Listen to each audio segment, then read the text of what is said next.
ցանկությունները։ Նայեք, իշխանության բաց թողումների իշխանության մեղքով մենք հասել ենք այս իրավիճակին, ու իշխանությունը ամեն ինչ փորձելու է անի այն գործողությունները, որ արդարացնեն իրանց պահվածքը, արդարացնեն իրանց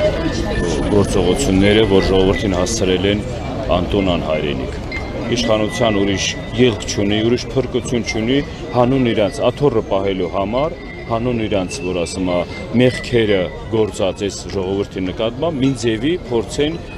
խուսափեն պատասխանատվությունից, բայց դա չի իրականանալու, չի ստացվելու, որովհետև այս շարժումը սկզբնական շրջանում սա ժողովրդի ձայնն է, սա հանրային շարժում է, ոչ մեկը չի կարա ստեղ տարբեր կողմերից ինչ որ բաներ կախի, որ ասում է, ուղերձվում են այս մեկը մյուսը։ Մենք սկզբնական շրջանում շարժումը ձևավորել ենք մտահոգության մեր հարցերի շուրջ, որպես Արցախահայություն, որպես տեղահանված ժողովուրդ, որ մեր իրավունքները ոտնահարում են,